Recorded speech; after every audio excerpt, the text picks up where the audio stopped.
po natin, a blessed Resurrection Day to you. A blessed Resurrection Day to you. Amen po ba? Christ our Lord has resurrected po from His death.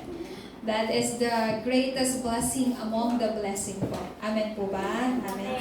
Therefore po, bakit po ba natin kailangan? Why do we have to celebrate the resurrection day of our Lord Jesus Christ? And there are things na you have to know po. Bakit napaka-importante ng resurrection day po ni Kristo? You know po, the death of Jesus Christ is also important.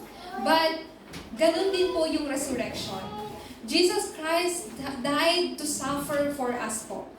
Jesus Christ died to set us free from this fundamental problem and the problem of original sin. So when Jesus Christ died on the cross, the last said that Jesus Christ said po, sabi po niya, it is finished. And then, He died po. Pero, kahit yung kamatayan po ni Kristo ay importante, but yung resurrection po ni Kristo ang mas importante po. Why? Why is that? Why do we have to know the true meaning of resurrection po? Bakit po? And why do we have to receive yung answer po, yung kasagutan ng muling pagkabuhay? So, una po sa lahat, katulad ng binasa po natin sa Romans chapter 6, verse 8 through 9 po, it is the eternal covenant of God. Kaya po sa buhay po natin, what is the most precious and valuable day po? Ano po ba yung pinaka-importanting araw po sa buhay ng bawat isa? So, of course po, there are milestones sa buhay po natin, di po ba? Kapag yung mga halimbawa, when we had like birthdays, like anniversary po, yung mga remnants po natin who graduated just like parang this, lang po, nung Tuesday lang, it was the milestone po ng buhay po nila. Pero for us, children of God po, our greatest precious day po, that was when the day of liberation from curses and disaster po, and the power of hell has been completely destroyed po. Yun po yung pinaka-importanteng araw sa buhay ng bawat isa. So, children of God, greatest and precious day po must be the day where you and we were liberated po. Tayo po ay nakalaya mula sa sumpa at kasalanan. It was the day of complete liberation po mula po sa sumpa, mula po sa sakuna, maging sa kapangyarihan po ng impyerno. So, it was the day ng liberation. Sa madali pong salita, it was the day of the liberation po from the power of Satan, from the power of sin, and being separated from God, and the background of hell po. Lahat po ng curses and disaster.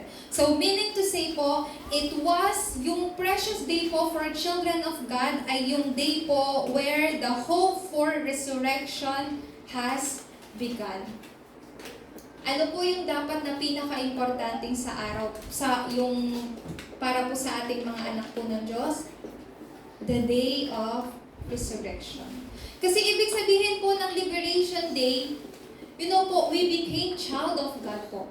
When we became child of God, we are completely set free from the power of Satan and hell po, from the power of original sin.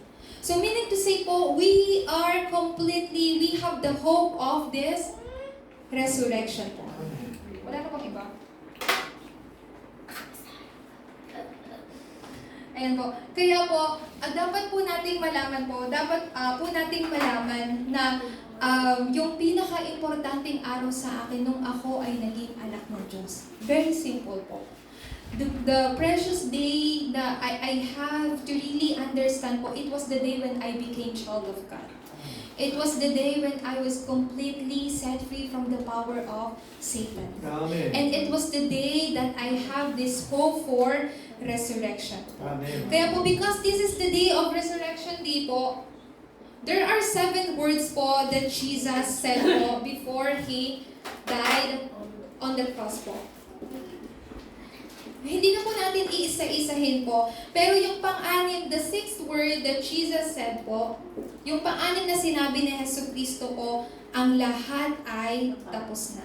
Sinabi niya in John chapter 19 verse 30, bago po siya mawalan ng hininga, sinabi po niya, it is finished. You know po, because Jesus Christ is spirit po and His soul has very weakened po, hindi na po siya nakasigaw. Sinabi niya, ang lahat ay tapos na. You know po, the word it is finished po, it was the day, it was the message po declaring the completion of the work ng salvation. When Jesus Christ said, it is finished, it was the day of, declaring the message, the work of salvation has been completed po. Has been completed through His death po. And it is only completely accomplished po by Christ on the cross and not by human efforts or good deeds po. Sino lang po ba ang gumawa po nun? Tanging si Kristo lang po. Kaya nga po, you and I, we receive salvation po, not by human efforts po, not by our own efforts, not by our own good deeds po, but by Christ who accomplished everything on the cross po. So lagi niyo pong isipin, when Christ resurrected from His death po, when He declared or when He said this, it is finished, your salvation has been completed po. Ibig sabihin po nito, it is not by others' effort, but it is solely by the grace of God po. And when Jesus said, it's finished, it is completely, it was the declaring the message po where the fundamental problem, every Satan's partisan po ay nawasak po. Sa madali pong salita, yung gawa po ni Satanas, lahat ng gawa po ni Satanas ay nawasak. It was dineclare po ni Jesus Christ. Dineclare po ni Jesus Christ na all your problem has been finished on the cross po. Jesus declared po that our salvation has been completed po. Therefore, what is the seventh word? Yung pangpitong sinabi po ni Jesucristo before He died on the cross po. Mas makikita po natin in Lucas chapter 23 verse 46 po. This is what Jesus said po. Sinabi niya po sa Panginoon, Lord, I command my spirit unto you. I give up my spirit to you, Lord. Ibig sabihin po nito, Jesus Christ entrusted, pinagkatiwala po niya yung kanyang espiritu po sa ating Amang Diyos. Meaning to say po, through the cross, we can see both po yung ating kasalanan maging yung habag po ng Diyos. You know po, ang ibig sabihin po ng cross ay kahihiyan. It's shame. Kasi that time po, sa yung batas po ng Roma po, when you are kriminal, yung mga kriminal po, kailangan po nilang ipako po sa krus para pahiyain.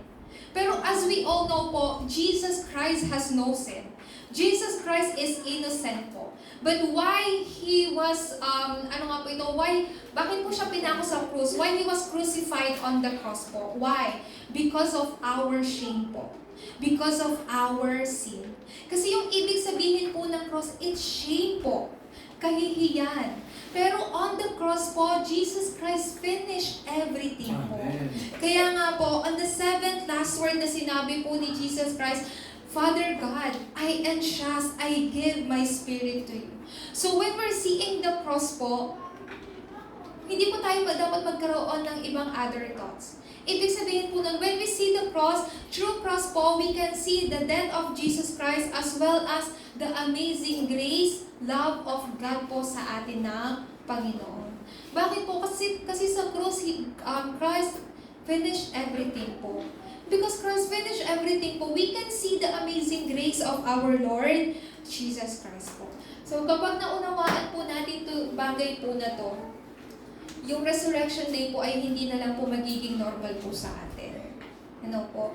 Why people have to suffer themselves po? Jesus Christ already finished everything, right po? So, ano nga po ito? For us not to suffer po, Jesus Christ has to suffer instead of us. Then why do we have to suffer? No need po, tama? Kasi nga po tinapos na po ni Yesu Cristo.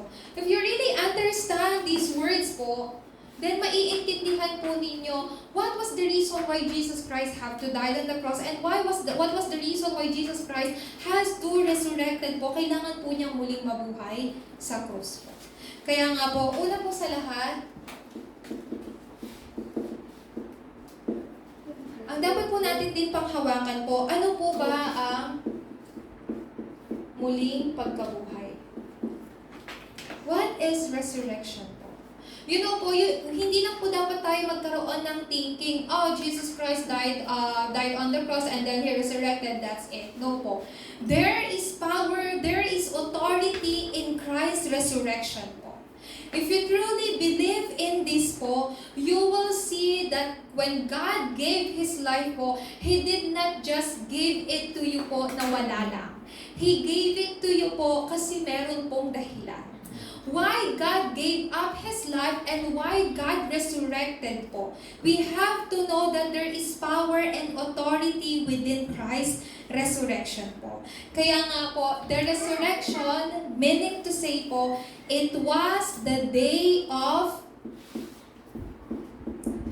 the fulfillment of God's covenant. What kind of day resurrection is po? It was the day that the covenant of God has been fulfilled po. It is fulfilled exactly as recorded in the Bible. According po. So Jesus Christ did not just die po just because people want Him to crucify. Kasi di po ba, yung mga Jewish people, they were shouting, "Crucify Him! Crucify Him!" We want to crucify Jesus. Did Jesus Christ crucified on the cross just because people want Him to crucify po? No. Did Jesus Christ resurrected from His dead because these people wants to see Jesus again? No po. It is because it was already recorded in the Bible po. It was already recorded in the Bible beforehand.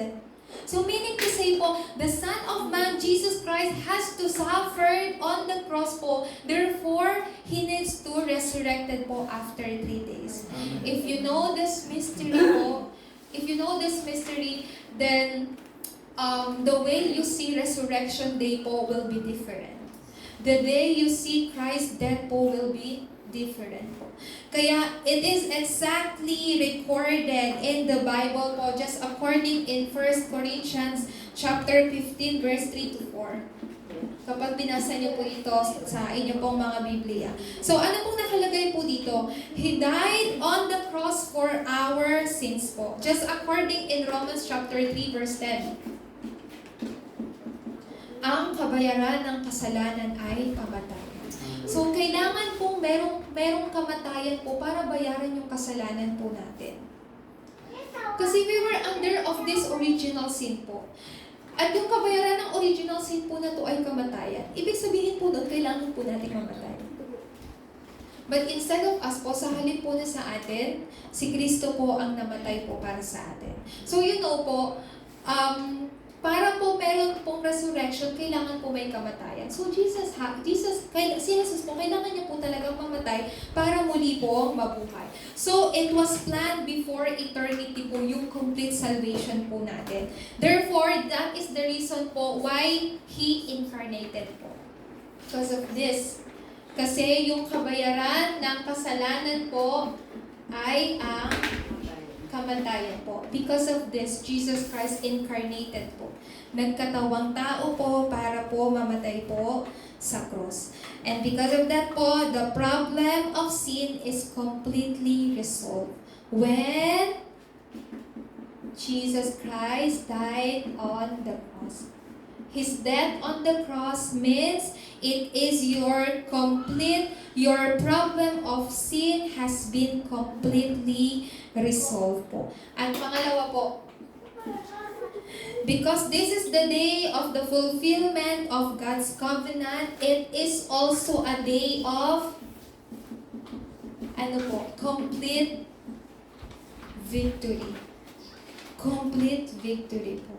Yung araw ng muling pagkabuhay po ni Hesus Kristo ay ang araw po ng complete victory po. Complete victory po ni Hesus Kristo. Di po ba binasa po natin sa Roma chapter 6 verse 9 po? Ano pong nakasaad po dito?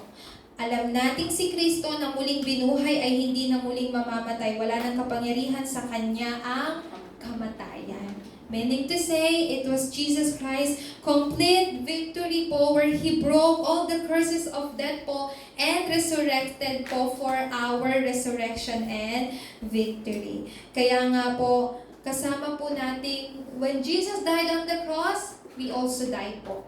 When Jesus Christ resurrected from His death, kasama rin po tayong muling nabuhay. Kasama po niya. Hindi lang po yun. It is Jesus Christ's complete victory po, and He showed, He testified po His resurrection po sa Kanya pong mga disciple. Tinestify po niya. Ipinakita po niya yung kapangyarihan po na siya po ay muli po nabuhay. That is why po, after He resurrected po, He appeared to His disciples po. Sa Kanyang mga disipulo po, sa marami pong mga tao, and He was acknowledged as the Son of God po. Kaya imagine po ba yun? Meron po bang isang tao na kapag namatay ay muli pong nabuhay? Only Jesus Christ po, tanging si Yesu Kristo lamang po ang namatay at muli po nabuhay po. Tanging si Kristo lang po. So, He was acknowledged as the Son of God po. Ibig sabihin po nito, Jesus died, Jesus' death po, and His resurrection po is our hope of a living hope po bilang Kanya pong mga anak. So kapag naintindihan po natin yung mga bagay po na ito, na it was the day of the fulfillment ng covenant po, may intindihan po natin na ito po ay naaayon po sa Biblia. It is according to the Bible po. Hindi lang po yun.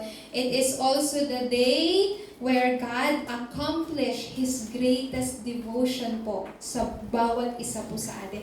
In each of every one of us po. What kind of day Resurrection Day is po? It was the day where God accomplished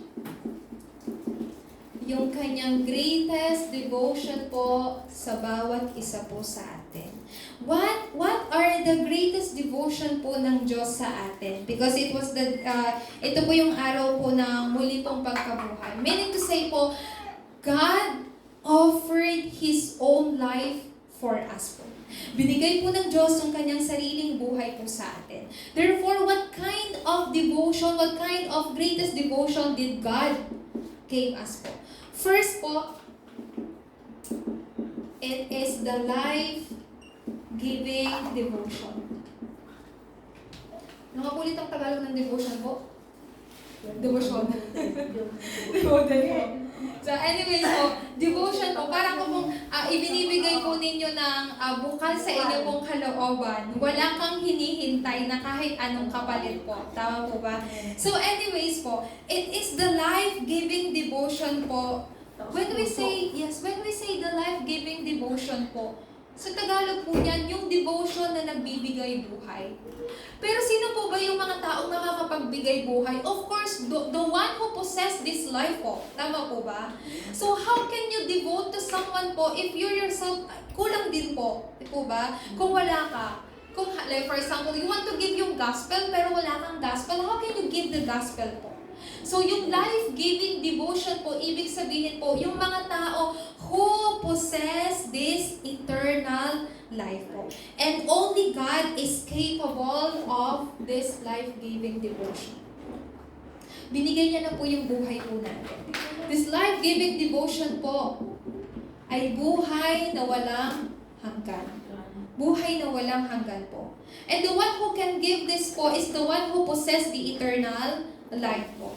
And the one who is capable of doing this po is only God po. Why? Because He is Almighty.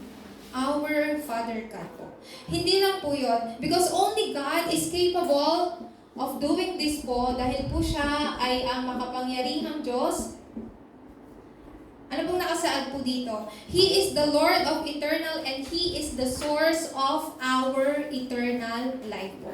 Siya po yung pinagmumulan ng ating buhay na walang hanggan. According po sa 1 John chapter 5 verse 20, si Kristo po ang walang hanggang buhay. At nakasaad rin po sa unang John, 1 John chapter 5, 11 to 12 po, ang mga merong anak ng Diyos ay merong buhay na walang hanggan. Those who have the Son of God po sa kanila ay meron buhay na walang hanggan po. So this is the evidence of our salvation po. Ebidensya ng ating kaligtasan po. Sa madali pong salita, you who possess po Son of God, Jesus Christ po, you receive eternal life po. In opposite way po, kung ang tao po ay wala pong Jesucristo po, hindi po siya tatanggap ng buhay na walang hanggan. Kaya nga po sinabi po dito, you and I, we are saved po through Jesus Christ po. The one who can give the life po is the one who possess the eternal life po. And because sa inyo po, you already possess the Son of God, Jesus Christ po, you also receive this eternal life, buhay na walang hanggan po. Ano to po? Ano po yung pangalawang greatest devotion po na ibinigay po sa atin po ng Diyos? It was the devotion of risking one's life. Pag sinabi po natin risking one's life po, ibibigay nyo yung buhay nyo. Di po ba? Meaning to say po, meron kailangang kamatayan. You know po, yung mga magulang po, yung parents po, they don't, when it comes to their children po, they don't have second thought. Tama po ba? When it comes to our family, we don't have second thought po. Like for example, if our children really needs us po, even though they are in danger po, tayo po mga magulang, hindi po tayo nagdadalawang isip po. So, risking one's life po, ibig sabihin po nito, kamatayan po. You are talagang ibibigay niyo po yung buhay ninyo. Hindi lang po yung time, not just that, hindi lang po yung time, pero mismong buhay po natin. Therefore po, this devotion of risking one's life po, let's look at Jesus' obedience po. Let us look at Jesus' obedience. So, when Jesus Christ died on the cross po, He obeyed to God's will po. You know po, before Jesus Christ died on the cross po, alam na ni Jesus Christ that His final days are coming. So, siya po ay pumunta po sa bundok po at siya po ay nanalangin. When He prayed po, He really prayed po sa Panginoon na out of misery po. Out of misery. So, meron po akong pinanood sa mga bata po, nung Children Praise Festival po namin, yung movie is The Passion of Christ. So, the beginning of the movie po, nandun po sa movie, Jesus Christ was praying po. And He cried po. Because He knew to Himself po na His final days are coming. His final days of suffering po ay parating na. So, Jesus Christ really prayed po, and when He prayed, siya po ay sobra pong nababagabag po yung kanyang kalooban. Out of misery po. To the point na sinabi niya, Lord, alisin po ninyo yung takot sa puso ko. Bakit po ganun? Kasi alam po ni Jesus Christ na magsasuffer po siya, di po ba? So, we also do not want to be in danger po. So, because Jesus know to Himself po na siya po ay magsasuffer, but anyways po, He obey. Siya po ay sumunod po sa kalooban ng Diyos. According sa Lucas chapter 23 verse 46 po, katulad po ng nilagay po dyan, yung obedience po ni Kristo sa sa Diyos po ay yung kamatayan po niya sa cross.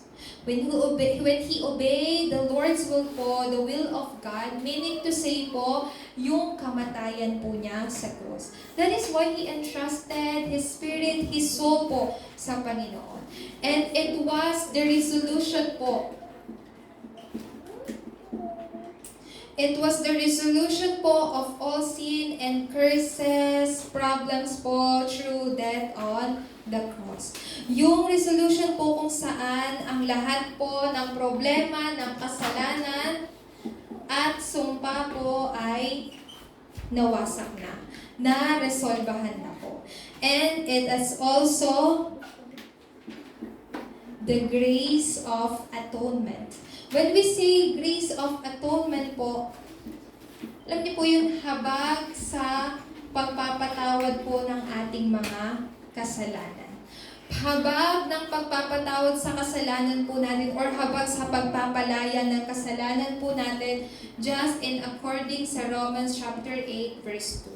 Ano po ito? Ang espiritu ng buhay, ang espiritu ng ang batas ng kamatayan po ay wala na pong kapangyarihan sa atin dahil pinalaya na po tayo ng espiritu na nagbibigay buhay. Because the spirit of life, ano po ito, has set us free po. Therefore, pangatlo po, ano po yung pangatlong greatest devotion po ng Diyos sa buhay po natin where He completed po?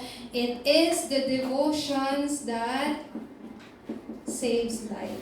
If this is a life-giving devotion, and if this is a risking one's life po, and if this is the life that saves po, ngayon, ano po yung dapat po nating makita?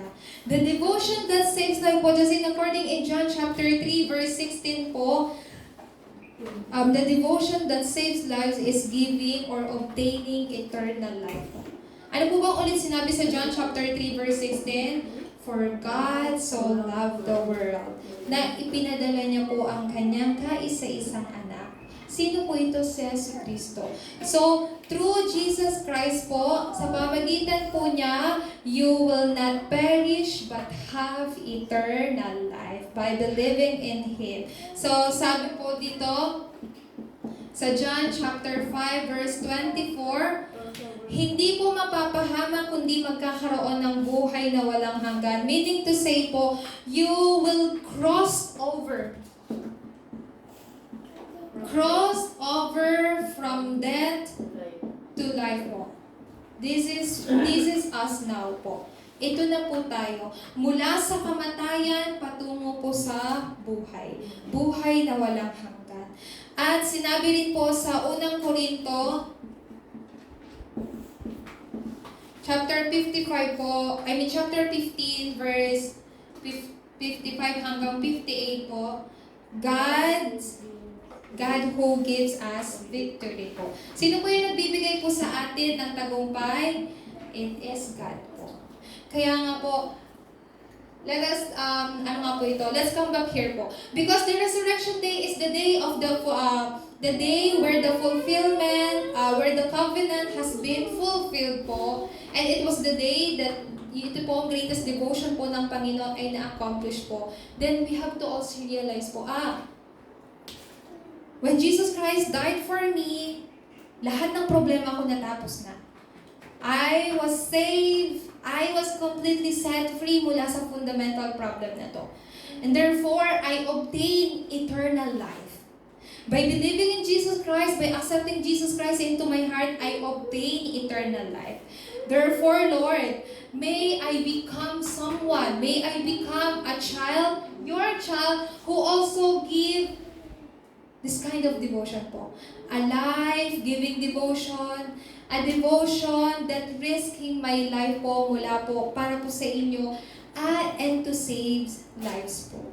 Panginoon, bigyan niyo po ako, God, may you give me the power po to know exactly what are the mystery of your greatest devotion po sa buhay ko.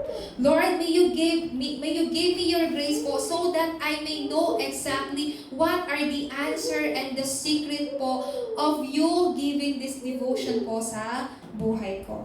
Therefore, sa ating pong pagtatapos po, what is the reason why do we have to devote ourselves po? Ano po yung dahilan po, bakit po natin kailangan naman pong ibigay yung atin pong sarili. Why do we have to also devote ourselves? Because it's according in Romans chapter 14 verse 8 po, whether we live or die, we belong to the Lord po. We belong to the Lord. Yung buhay po natin, maging kamatayan po natin, ay mula po sa Diyos. Tayo po ay nabibilang sa Panginoon. Hindi lang po yon. Just in according po sa Isaiah chapter 43 verse 4 po, sino po ba daw tayo? In the eyes of God, we are His precious. We are His honorable and beloved being po. Ganun po kayo ka-importante sa harapan po ng Diyos. Because we have that kind of identity. We are the one who belongs to the Lord. So He has given us the complete assurance po in Isaiah chapter 44 verse 5. It is our complete assurance po. And why do we have, what is the reason why we must devote ourselves po? Because our life, yung buhay po natin, buhay na sinusunod po si Kristo. Buhay kung saan ang modelo po natin ay si Kristo po. You know po, Jesus Christ is very humble po. Hindi lang po siya humble po, pero He humbled Himself po to the point where, nasa na po yun? To the point where He died on the cross po. He obeyed God po to the point that He died on the cross. It was a complete humbleness po ng ating Panginoong Hesukristo. And that kind of life po, kailangan din po nating, gayahin po yung buhay ni Hesukristo. That is why, kaya po, what is my, ang mission ng ating simbahan at mission ko. Ano yung mission ng simbahan po natin at mission ko? Una po sa lahat, ang atin pong mission, according po sa Philippians chapter 3, verse 20 through 21 po, it is to wait the second coming of the Lord po. Yun po yung mission po natin. Habang pong naghihintay po tayo sa Panginoon, we hold on to this fulfillment po ng covenant. We held on to His covenant po while we are waiting po sa muling pagbabalik po ng ating Panginoong Hesukristo. So, hindi lang po iyon, pero just according in Acts chapter 20, verse 20 and 24 po. This is what Paul confessed po. Kung hindi ko, kung hindi ko tatapusin, ang buhay ko ay walang kwenta kung hindi ko matatapos yung race na ibinigay sa akin ng Diyos, yung paglalakbay na ibinigay sa akin ng Diyos. Lahat po tayo ay tinawag po ng Diyos. Why God has, nilagay po tayo dito po sa mundo? It is because po, para po dito. Para po ipahayag ito pong gospel of grace po sa buhay po ng bawat isa po sa atin. You know po, what kind of gospel did we receive? The gospel of grace. The gospel of Jesus Christ po. Therefore, this gospel of grace po has been completely finished everything on the cross. And that message po is the message that we have to relay po sa mga tao po, sa ibang tao. Kasi ito po yung sinabi po ni Pablo, I considered everything worthless kung hindi ko matatapos yung mission na ibinigay sa akin ng Panginoong Hesukristo. That is why po, our church mission is to enjoy 3 camps. What are the 3 camps po? Una po, first, the guidance of the Holy Spirit. Pangalawang camp po is to know, makita po yung pagkilos ng banal na Espiritu as well as po yung bunga ng banal na Espiritu. These are the three camps na we have to enjoy every day po sa buhay po natin. Bakit po natin kailangan to always be guided and see the work of the Holy Spirit po? You know po, when we are guided by the Holy Spirit po, makikita po natin yung pagkilos ng banal na Espiritu. When we see the work of the Holy Spirit, ibig sabihin po, that's the work, bunga po ng Ebanghelyo. Kasi yung pagkilos po ng banal na Espiritu is the work of salvation po. Kapag nangyari po yung work ng salvation, then we can see the fruit of the Holy Spirit po sa buhay po natin. Kaya nga po, that is why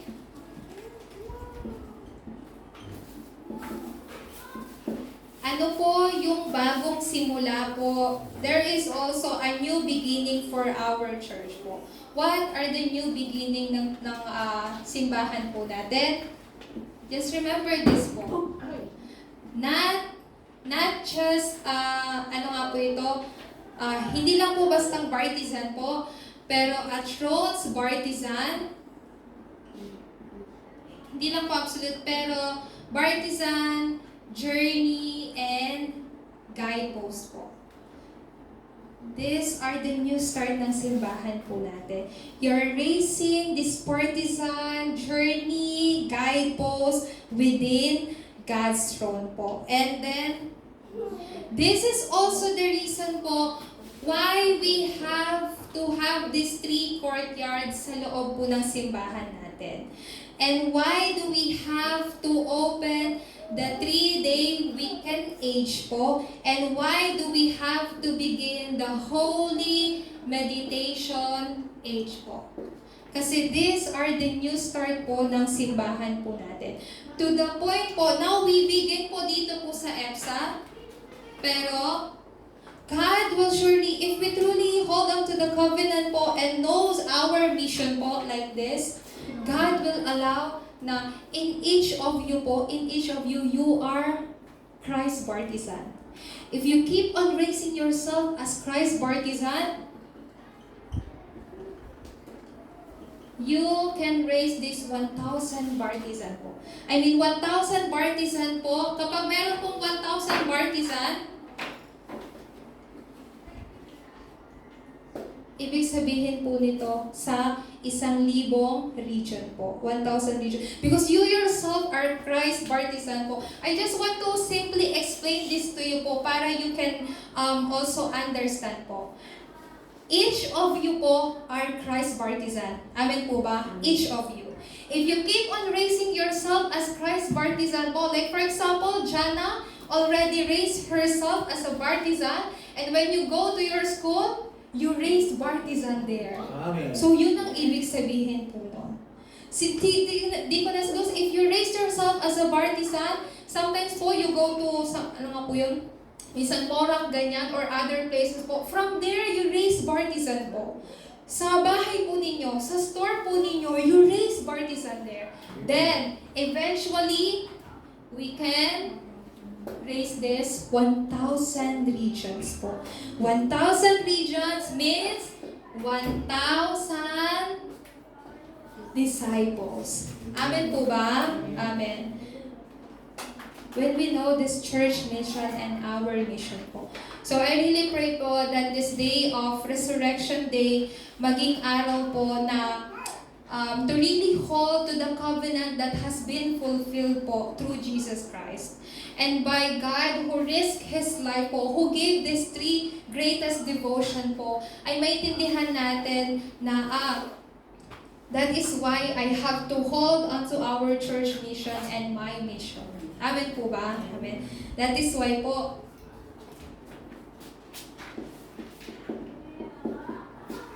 kaya ito po yung mensahe po natin ngayon. Si Kristo at ang aking muling pagkabuhay po. Kasi ang resurrection po, ang muling pagkabuhay po ni Kristo ay muling pagkabuhay din po natin. The power and the authority po that Jesus possess po is your power and authority po. Christ's resurrection is your resurrection po. Can you bless each other po? Christ's resurrection is your resurrection. Christ's resurrection is your resurrection. Amen. Palakpakan po natin ang Panginoon.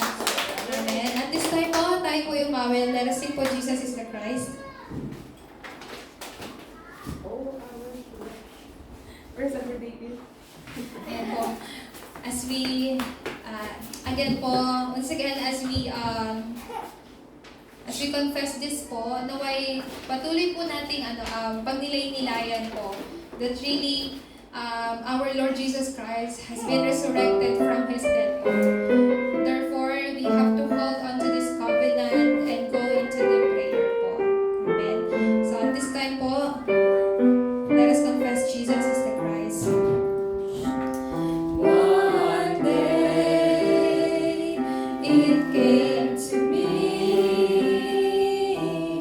that Jesus is the Christ of God, and on that day, you showed me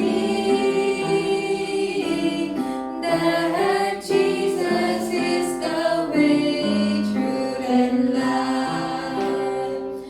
When I believe that I am in Him, and He is within me, all Satan's power that once controlled all my life, like a wave rolls away. Until I have life on earth, I will share it to the world that Jesus is the Christ. Until that one very last breath, I will share it to everyone that Jesus is the Christ. That Jesus is the Christ. Amen. Amen. So, ngayon po, wala po tayong anunsyo po, pero idinadalangin ko po na sa mga susunod pa po nating gawain po, naway patuloy niyo po yung ipanalangin. Patuloy niyo po